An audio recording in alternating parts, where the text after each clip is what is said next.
Let's bring in NBA analyst Kendrick Perkins. Thank you for sticking around, Perk. We just heard from DeMarcus there, referencing social media, the negativity toward Paul George. How do you think last night's game, and this postseason in particular, how he's played without Kawhi so often, how is it changing the narrative around him?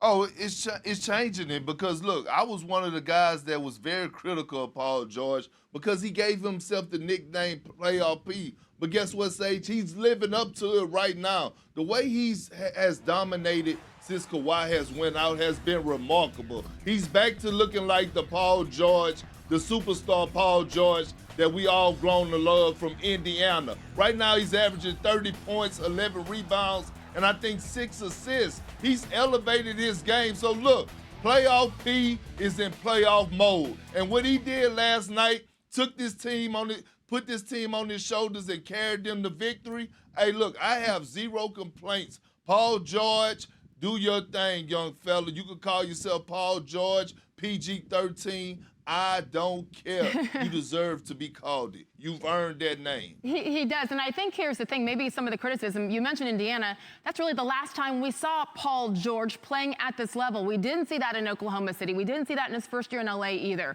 So it's been a while, and that's why I think people were hard on him. But now he's making everybody forget about those struggles the last few years, Perk. On the Suns side of things, You picked them to win Game 5. They didn't. How concerned are you now that Phoenix is not going to win this series, and LA is going to make this comeback? I'm very concerned. And you want to know why? Look, you passed up a golden opportunity last night.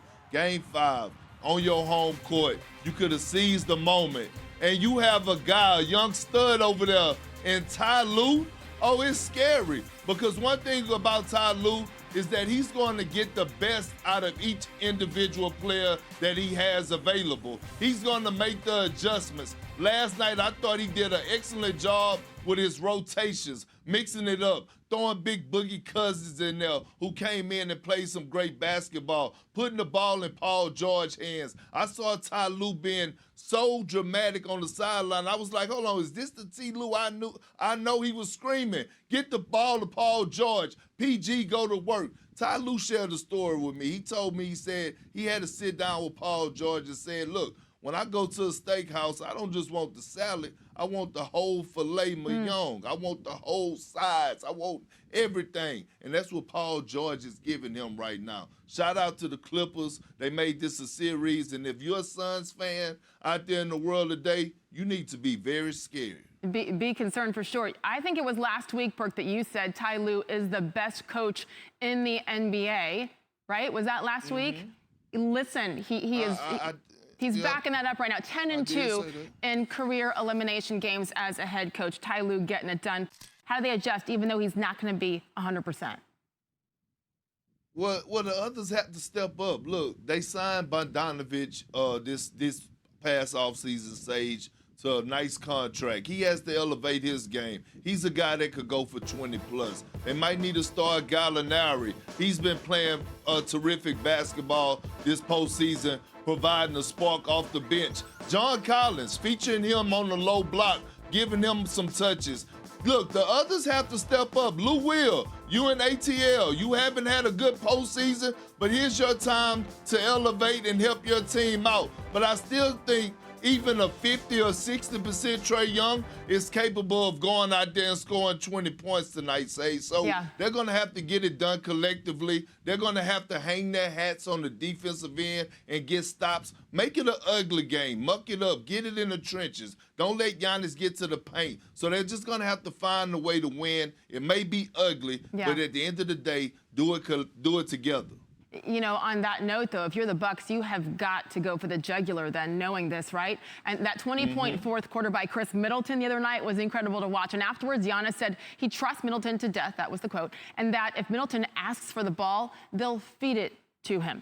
What do you want to see from both Giannis and Middleton tonight? Well, I want them to, like my grandparents used to tell me, boy, don't get up from that table without finishing your food. I want them to finish their food. Come out early. Look, you have a golden opportunity to win this Game 4, so you don't have to come back to Atlanta because you'll win Game 5. So come out, get out to an early start, dominate the paint, lock in defensively, Do what you do. Don't wait till the last moment to take over the game. I would love to see Chris Middleton get off to a great start. Giannis has been terrific in the first, second, and third quarter. Now it's time for Chris Middleton to have a great game from the start to the finish, not just having a great performance in the fourth quarter like he did last game. Yeah. Great start, take the crowd out of it, and I think they'll be just fine.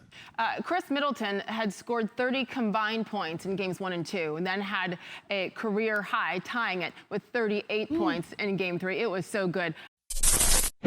Thanks for watching ESPN on YouTube. For live streaming sports and premium content, subscribe to ESPN+.